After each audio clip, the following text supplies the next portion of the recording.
Minha família riu quando falei que levaria alguém à reunião, e minha tia disse: namorados imaginários não valem. Uma SUV preta chegou. Os seguranças desceram primeiro, e o homem que zombaram pegou minha mão diante de todos. Namorados imaginários não contam, disse minha tia, e todos riram. Continuei sorrindo. Segurava minha sobremesa comprada, um cobbler de pêssego na forma de alumínio, pois estava ansiosa demais para assar. Meu rosto queimava. Jake ergueu a cerveja como troféu. Clara trouxe outro acompanhante. O que é desta vez? Um gato de apoio emocional? Risadas altas e cruéis. Do tipo que te persegue até em casa e senta no seu peito de madrugada. Tenho 31 anos e dou aula de inglês no segundo ano do ensino médio em uma escola pública a 40 minutos de onde cresci. Para minha família, isso é motivo de piada. A filha esquecida, que ninguém escolheu. Minha irmã Leia é advogada de erro médico e casou-se com o cirurgião cardiotorácico Davi. A filha deles, Mia, nunca chorou diante de ninguém. Minha mãe sempre menciona isso nas reuniões de família como se fosse um recorde olímpico. Minha família idolatra Leia como algumas famílias veneram santos, acendendo velas sem perceber. Já eles apenas zombam. Toda reunião, todo feriado, todo ano, como sempre, como uma tradição que ninguém escolheu, mas todo mundo aparece mesmo assim. Então, onde ele está, Clara? Jake disse, sorrindo para a namorada Brianna como se precisasse de plateia para fazer graça. Esse namorado secreto seu? Ele está vindo, eu disse. Sei, Jake piscou. Qual é o nome dele? Voldemort. Olhei meu celular. 16h52. Nenhuma nova mensagem desde a do meio-dia. Atrasado, não entre em pânico. Meu estômago gelou. E se ele não viesse? E se eu fosse mesmo a piada deles? 11 anos seguidos. O nome dele é Ethan, murmurei. Ethan. Jake fez uma careta como se mordesse um limão. O que ele faz? Vem de seguro? Meus olhos arderam. Me odiei por isso. Então disse a única verdade que restava. Prometi a 3 pessoas de terno nunca dizer isso em um churrasco de família. Ele é o governador. O quintal ficou em silêncio total. Um momento perfeito e terrível. Um cortador de grama a 2 quintais, um cachorro latindo ao longe. Só isso. Jake então uivou e riu tanto que engasgou com a cerveja, saindo espuma pelo nariz. Um governador, ele gritou tão alto que todos na festa e até Dona Pelletier, 2 cercas adiante, ouviram. Ela se superou. Minha tia Carol levou a mão ao peito, olhos cheios de falsa piedade, como no funeral da minha avó, onde chorou mais alto que quem realmente a amava. Querida, não precisa inventar coisas. Eu não estou inventando, disse. Minha voz quebrou no meio, senti ela rachar como uma fissura antes do raio-x. Claro, querida. Jake enxugou lágrimas de tanto rir. Governador de Nárnia? Me levantei. Minha cadeira dobrável arrastou na pedra do pátio, fazendo um som de rasgo. Eu tinha terminado e ia embora para nunca mais voltar. E dessa vez eu falava sério do jeito que você fala quando já falou isso 9 vezes antes e finalmente acredita em si mesma. Então eu ouvi. Pneus no cascalho, devagar, pesados. Não era uma minivan, nem a caminhonete do tio Bill trazendo gelo. O portão lateral abriu e um homem de terno escuro entrou primeiro. Óculos escuros, mesmo com o sol já baixo e alaranjado, um fio enrolado atrás da orelha. Ele examinou o quintal do jeito que você examinaria um estacionamento se achasse que alguém que não deveria estar lá estivesse. Quem diabos é esse? Tio Bill exclamou, parando a espátula na grelha. Seus olhos me encontraram. Senhorita Bennet. Minha família inteira se virou, me encarando como se eu tivesse 2 cabeças. Um segundo agente entrou em seguida. Um terceiro caminhou devagar pela cerca. Então Ethan entrou pelo portão. Vou interromper aqui, pois você precisa dos 14 meses anteriores para entender por que minhas mãos tremiam tanto. Deixei o celular cair na grama. Já dava aula há 9 anos quando o conheci, numa terça-feira de outubro, numa tarde cinzenta em que o aquecedor da sala nunca tinha meio termo, ou não funcionava ou funcionava demais. Ele visitou a Jefferson High durante uma turnê sobre financiamento da educação pública, quando ainda era senador estadual. Sua equipe selecionou 3 salas de aula aleatórias no distrito, incluindo a minha. Ele sentou no fundo da minha turma do 5º período por 51 minutos e não disse uma palavra até o sinal tocar. Depois, ele ficou mais 20 minutos fazendo perguntas reais, não para foto, sobre níveis de leitura, os 11 alunos sem livro didático para levar para casa e por que gastei $400 do meu salário em exemplares de O Grande Gatsby em setembro. Não achei nada demais. Políticos visitam escolas e vão embora. Ele voltou em fevereiro, sozinho, sem equipe nem imprensa, dizendo que refletiu sobre algo que falei sobre crianças e dignidade. Nós tomamos um café em um lugar a 2 quarteirões da escola chamado Mill and Bean, e eu lembro exatamente o que pedi. Um café coado médio, puro, porque eu estava nervosa demais para explicar um pedido mais complicado. Conversamos por 90 minutos. Eu tinha redações para corrigir e não corrigi nenhuma naquela noite. Em junho, estávamos juntos, discretos, cuidadosos e sérios. Ao dizer discretamente, refiro-me a guardar um segredo pelo bem de outra pessoa, não pelo seu. Ethan já era cotado para governador. O chefe de gabinete dele, Marcus Webb, perspicaz e cansado, com 14 anos na política estadual, sendo 6 ao lado de Ethan, nos chamou para conversar em maio, com um bloco de anotações e expressão de diretor de funerária. Não estou dizendo para escondê-la, disse ele a Ethan, sem rudeza. Quando isso for público, deixa de ser sobre ela e vira uma narrativa. A oposição vai vasculhar os documentos do divórcio dela. Ela não tem nada disso. Ótimo. Os empréstimos estudantis dela, as multas de estacionamento, o Instagram dela de 2014. Eles vão encontrar alguma coisa. Sempre encontram. Só quero que vocês dois entrem nisso de olhos abertos. Perguntei a ele o que achava que eu deveria fazer. Marcus disse: decida se consegue aguentar virar manchete. A maioria não consegue e não há vergonha nisso. Achei que conseguiria, mas não sabia o preço que pagaria até na mesa da minha família. Quase contei pra eles no dia de ação de graças, 13 meses atrás, quando Ethan e eu já estávamos juntos há 5 meses. Sentei à mesa da minha mãe enquanto David, marido da Leah, explicava as 7 etapas de uma cirurgia de ponte de safena para todos, sem que ninguém perguntasse. Pensei, eu poderia encerrar isso agora. Poderia dizer o nome dele e ver todos pararem. Disse a mim mesma que não era o momento. Nunca há um momento certo para explodir algo. Racionalizei como paciência. Era medo, com uma roupagem mais elegante. No Natal, 11 meses atrás, percebi o segundo sinal. Minha mãe passou a comentar minha situação com parentes em voz baixa, como se ser solteira fosse um diagnóstico. Tia Carol sugeriu que eu baixasse meus padrões para ganhar experiência. Pensei que era só a Carol sendo ela mesma, mas os fatos mostravam o contrário. Minha mãe criou um perfil para mim no Coffee Meets Bagel sem me perguntar e me mostrou com orgulho, como se fosse um presente. Minhas mãos gelaram ao ler a biografia que ela fez para mim. Professora doce, um pouco desajeitada, fácil de agradar. No ano novo, há 10 meses, Jake levou uma acompanhante para a noite de jogos em família e a apresentou como Brianna, higienista dental.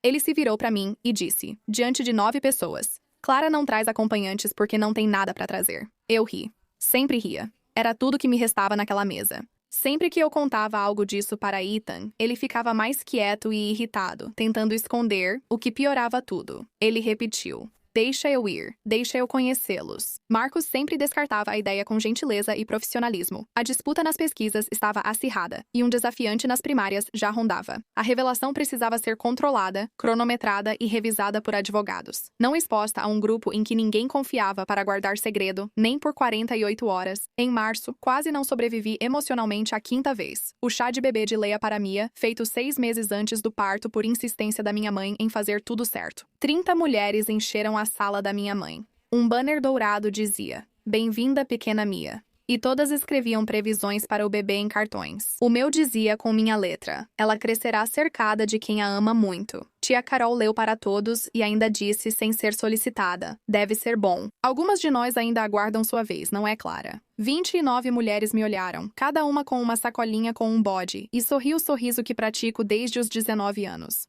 Aquele sorriso que não chega nem perto dos meus olhos. Depois, liguei para Ethan do meu carro, na garagem da minha mãe, e chorei pela primeira vez na frente dele por causa de tudo isso. Ele não disse muita coisa. Ele só ficou na linha enquanto eu dirigia para casa. 51 minutos de silêncio, praticamente. Os mesmos 51 minutos em que ele já tinha ficado sentado no fundo da minha sala de aula sem dizer uma palavra. Eu dizia para mim mesma que isso significava alguma coisa. E significava. Naquela primavera, comecei a ver a terapeuta doutora Lena Ortiz, assistente social clínica com 11 anos de experiência, cujo consultório ficava sobre uma lavanderia, onde o ruído das secadoras sempre escapava da máquina de som branco. Eu fui dizendo que precisava de ajuda para lidar com o estresse familiar. Depois de 6 sessões, ela disse algo que ficou comigo desde então. Você não está falhando em estabelecer limites, Clara. Você protege a carreira de um homem, mas sacrifica sua dignidade.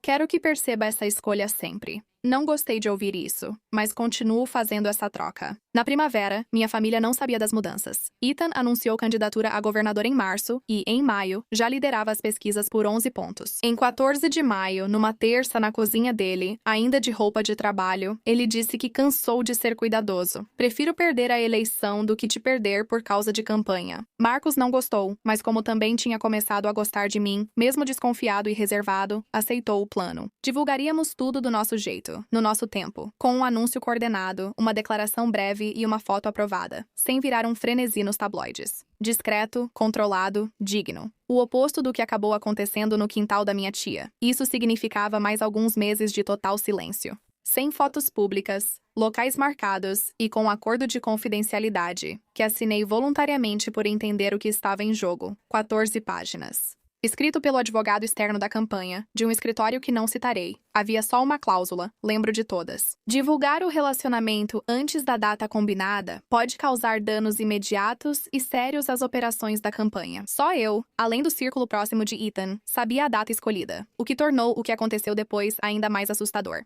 A equipe de segurança dele foi designada em junho, quando as pesquisas o apontaram como favorito. Não era o serviço secreto, que atende ao presidente e poucos outros, mas sim a Unidade Executiva de Proteção da Polícia Estadual, responsável por governadores e candidatos ao governo. Dana Hayes era a agente responsável pela proteção próxima, com 12 anos na unidade, 6 deles coordenando a preparação para autoridades estaduais. No início de julho, ela me ligou pela primeira vez. Senhora Bennett, preciso lhe perguntar algo e que seja totalmente honesta, disse. Alguém da sua família já te pediu dinheiro para contar algo sobre seu relacionamento? Meu estômago gelou. Não. Por quê? Ouvimos alguns comentários, ela disse. Não posso dar mais detalhes agora. Só preciso que me avise se alguém fizer isso. Desliguei e sentei no chão da cozinha por 10 minutos. 2 dias depois, Marcos ligou. A voz dele estava diferente de todas as outras vezes. Atenção ao modo como você fala antes de dar uma má notícia. Tem uma repórter, disse ele. Priya Patel, cobre o parlamento estadual para o State Tribune. 6 anos na área.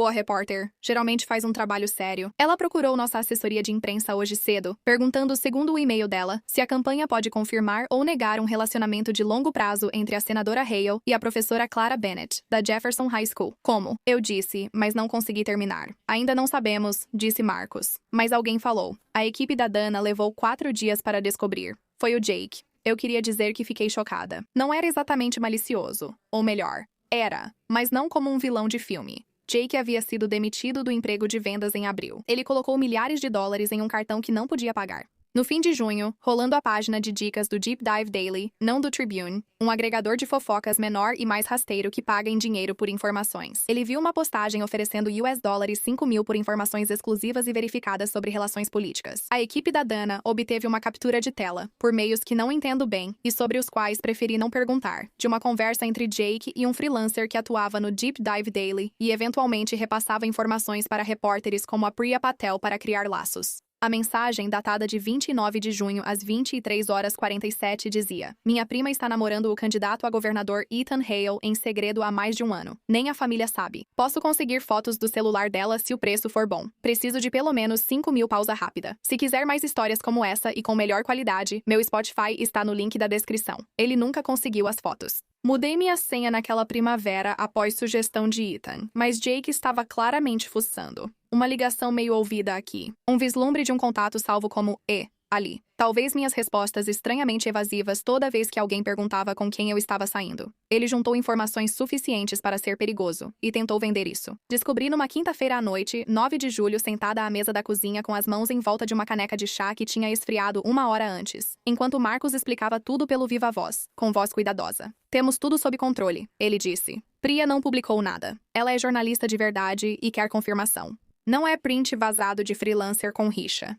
Mas, Clara, preciso ser sincero. Se vazar antes do comunicado oficial, será escândalo. Relacionamento secreto, família sem saber, candidato ocultou namorada do público. Essas manchetes parecem se criar sozinhas, mas são falsas. Quando viram manchete, a verdade não importa mais. O que fazer? Perguntei, com as mãos tremendo. Lembro de olhar para elas como se fossem de outra pessoa. Marcos disse que eu tinha uma escolha. Precisa ser hoje à noite, pois o editor da Priya quer resposta até amanhã sobre publicar com ou sem fonte. Opção 1. Nos antecipamos. Podemos divulgar a verdade amanhã cedo, antes que outros controlem a narrativa. Ou pedimos mais tempo, tentamos abafar e torcemos para não vazar antes da reunião de família que você mencionou. Quando é mesmo? Domingo, daqui a 2 dias. Se pedirmos mais tempo e vazar, Marcos disse, vai ser pior e ainda por cima enquanto você estiver num quintal cheio de gente que já acha que você mente. Não vou suavizar isso pra você. Lembrei da doutora Ortiz e da proposta que fez 6 meses antes, protegendo a carreira dele e prejudicando minha dignidade. Também pensei na mensagem do Jake. Posso conseguir fotos pra você. Preciso de pelo menos 5.000. Meu próprio primo tinha me colocado um preço de $5.000. Cansei de me esconder, eu disse, e ouvi minha voz firme enquanto falava isso. A rachadura de um ano de reencontros finalmente se fechando. O que acontecer no domingo, aconteceu, mas não vou passar mais um ano nisso. Ethan também não dormiu naquela noite, ele me contou depois. Passou a noite ao telefone com Marcos e a equipe de comunicação, refazendo uma declaração de 4 jeitos até 1h da manhã. Ele me ligou e eu pude ouvir o quanto ele estava cansado e, por baixo do cansaço, o quanto ele estava irritado. Não comigo, mas com cada ano de reunião que ele não podia participar. Quero fazer do meu jeito, disse ele. Não um comunicado à imprensa às 6 horas, enquanto você lê sozinha na cozinha pelo celular. Quero ir ao seu quintal conhecer sua família. Se for para acontecer, que seja hoje. Domingo, se chegarmos até lá, cansei de ser seu segredo. Seus números, comecei a falar, são meu risco, ele disse. Clara, por 14 meses pedi à minha própria namorada que se desculpasse por mim com o silêncio dela. Não farei mais isso. A editora de Priya Patel deu a eles até segunda-feira, só um dia extra, mostrando a cortesia profissional típica de jornalistas ao dar 48 horas para a campanha confirmar detalhes, em vez de enrolar. Não foi generosidade. Priya protegeu sua matéria de um artigo sensacionalista sem fontes, baseado em prints, o que salvou nosso domingo. Dana Reis cuidou do plano de segurança. Se fizermos isso em um quintal aberto com 30 pessoas e sem aviso prévio, ela disse a Ethan na ligação em que participei. Preciso de controle total do perímetro. Preciso de vigilância no portão e que minha equipe entre primeiro. Não é negociável. Entendido, disse Ethan. E senhor, só para constar, li as redes sociais da família. Sua namorada vai participar de uma brincadeira de família. Entendo por que você quer assim. Então era onde estávamos naquele domingo, às 16h52. Quando chequei o celular por uma mensagem que não veio, quando minha tia anunciou no quintal que namorados imaginários não contam, quando fui sair pela última vez e ouvi pneus no cascalho. O homem de óculos escuros disse meu nome. Minha família me olhou como se eu tivesse duas cabeças. Outro agente entrou pelo portão, um terceiro mexeu na cerca. Então Ethan apareceu, sem terno. Jeans, camisa branca com mangas dobradas até o antebraço, o rosto calmo e sereno das notícias e que toquei tantas vezes. O quintal não só ficou silencioso, mas mergulhou em um vácuo. Até o cachorro 2 casas ao lado parou de latir, como se tivesse entendido o clima. Desculpa o atraso, ele disse com naturalidade, como se fosse uma terça-feira qualquer. Trânsito. E minha equipe de segurança insistiu em vasculhar o quintal antes. Ele passou direto pelo Jake como se ele nem estivesse ali. Pegou minha mão, se inclinou e beijou minha bochecha, devagar e suavemente, como se já tivesse feito isso milhares de vezes antes. Mesmo que em público, ele nunca tivesse feito isso. Oi, querida, ele disse baixo. Você está linda. Vidro quebrou atrás de mim. Minha mãe deixou cair a jarra de limonada. Um estrondo, depois um chiado. A cerveja do Jake caiu na grama, a espuma indo até seus tênis. O vinho da tia Carol escorreu na blusa dela. Ela nem notou. Ethan entrelaçou os dedos nos meus e encarou 30 Bennetts imóveis. Obrigado por me receberem, disse ele. Clara me falou muito sobre vocês. Ninguém respondeu. Atrás de mim, ouvi Leah sussurrar meu Deus para David, que não respondeu, pois pela primeira vez em 11 anos de reuniões de família, ele não tinha explicação pronta. O tio Bill então encontrou sua voz. Ele limpou as mãos no avental e semicerrando os olhos, como se quisesse fazer o SUV sumir. Sem querer ofender, disse. O que um governador faz com nossa Clara? Ela só dá aula de inglês no ensino médio. Ele disse isso como uma acusação, como se fosse para me diminuir mais uma vez, do jeito que sempre fazia. Ethan não piscou. Senador, tecnicamente, até novembro, ele disse. Para responder, ela é a pessoa mais importante aqui. Sem elevar a voz, ensina as crianças a pensar criticamente em um mundo que só quer que rolem a tela. Ano passado, ela gastou US$ 400 do próprio salário em livros para alunos cujas famílias não podiam pagar. Você mede as pessoas por cargos e carros. Avalie-o pelo que constroem e que fica depois delas. Ela está lá fora fazendo isso. Todos ficaram em silêncio, minha tia boquiaberta. Jake encarou a grama como se ela lhe devesse desculpas, o que no fim das contas, até devia mesmo. Ethan olhou para mim e seu olhar mudou. O rosto calmo se desfazia naquele que eu só via na cozinha dele à meia-noite. Clara, ele disse, enfiando a mão no bolso da calça jeans. Meu coração batia tão forte que achei que todos podiam ver através da camisa. Eu não faria isso aqui, ele disse, abaixando-se sobre um joelho na grama molhada e encharcando o jeans na hora. Já que todos olham e ouvi por 14 meses que devia esperar um momento melhor, percebo que isso não existe. Só há o próximo que você decide aproveitar. Ethan, segurei o braço dele. Não aqui, não assim. Ele apenas sorriu e fechou a mão em volta de algo pequeno. Tarde demais, querida, ele disse. Já reorganizei a minha vida inteira por você. Ele abriu a mão. Um anel, simples, nada chamativo. Do tipo que a pessoa escolhe quando presta atenção no que a outra gosta, e não só no que sai bem na foto. Ele captava os últimos raios do entardecer. Não estou pedindo para casar com um governador, ele disse. Estou te pedindo para casar com um cara que ficou obcecado por uma professora que gritou com ele por não ler o programa da disciplina e visitou a sala dela sem ser convidado. O resto é só barulho. Eu já estava chorando antes mesmo de decidir se queria ou não. Sim, eu disse. E então, porque aparentemente uma vez não era suficiente depois de 14 meses de silêncio, sim. O quintal explodiu, não com as risadas maldosas de 20 minutos atrás, mas com algo que soava quase igual e era, no fundo, exatamente o oposto. Minha mãe estava soluçando num pano de prato. Mia, que nunca chorava, começou a chorar, o que pareceu quebrar algum tipo de feitiço sobre toda a festa, porque todo mundo riu disso. O tipo bom de risada, aquele que é realmente sobre alegria. Tia Carol veio até mim, com manchas de vinho e olhos arregalados. Clara, eu não fazia ideia. Eu nunca teria... Você teria, eu disse, não de forma cruel, mas também não suavemente. Você fez, por 11 anos. Só consegui fazer você acreditar em mim quando outra pessoa te convenceu. Pela primeira vez, ela não respondeu. O papel do Jake não foi mencionado naquele dia. 4 dias depois, numa quinta-feira, Dana Hayes, que trata investigações de vazamentos com a mesma seriedade que a segurança física, concluiu o rastreamento da conversa de mensagens. De forma conclusiva o suficiente para informar Marcus, que informou Ethan, que me contou durante o jantar com uma expressão no rosto como se realmente não soubesse como eu reagiria. Eu já suspeitava em parte. O timing era perfeito demais. Jake foi quem mais zombou por 11 anos. E quando os SUVs chegaram, parecia o menos chocado e mais culpado. Não liguei para ele aos gritos. Fui à casa da minha mãe e mostrei a ela a captura de tela autorizada pela equipe do Marcus. Posso conseguir fotos do celular dela se o preço compensar. Preciso de 5.000.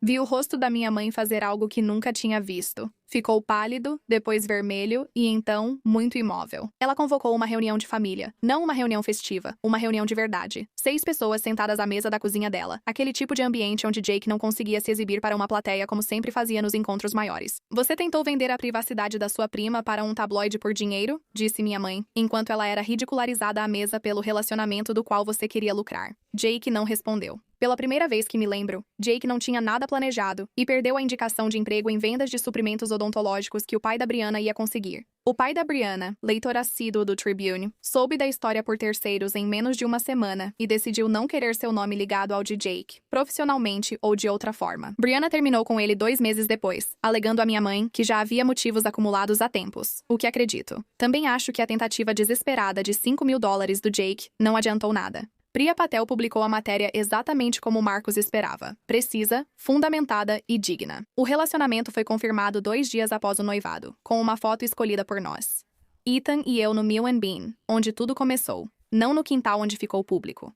Ela nunca usou a dica do freelancer. Não publico dicas não verificadas que soam como extorsão, disse ela ao Marcus ao ser agradecida por segurar a informação. Isso não é jornalismo, é chantagem. Já se passaram 9 meses. Ethan venceu em novembro, não pelo vídeo da reunião, apesar de ele ter viralizado no grupo da família estendida, o que ainda me faz estremecer e rir ao mesmo tempo. Mas porque, segundo ele mesmo admitiu, 14 meses sem poder falar sobre a pessoa que amava, fizeram com que ele fizesse campanha como um homem com algo a provar. No momento em que não precisou mais se esconder, tudo mudou. Eu ainda dou aulas. Recusei 2 ofertas para ser consultora em políticas educacionais de pessoas que pareciam querer mais uma professora fotogênica do que minha opinião sobre financiamento.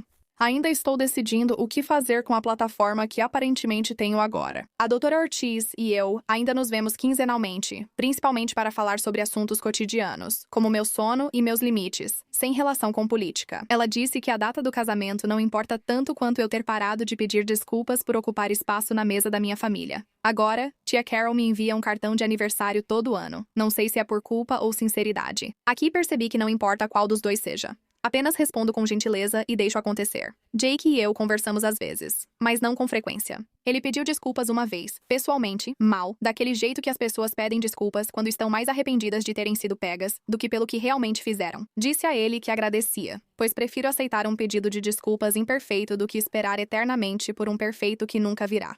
Semana passada, uma aluna da minha turma do 5º período, que Ethan visitou há 3 anos antes da reforma, perguntou durante a aula de redação persuasiva se era verdade que o governador tinha me pedido em casamento diante de toda a minha família. Corrigi dizendo toda a minha família. Ela sorriu. Foi por causa de amor verdadeiro ou foi uma coisa de publicidade? Pensei um instante na mensagem de $5.000 do Jake, no NDA de 14 páginas do Marcus, na Dana Hayes perguntando se alguém me procurou por dinheiro e nos 14 meses sendo segredo de alguém, antes de decidir que não seria mais escondida. Falei pra ela que parei de deixar os outros decidirem se eu importava.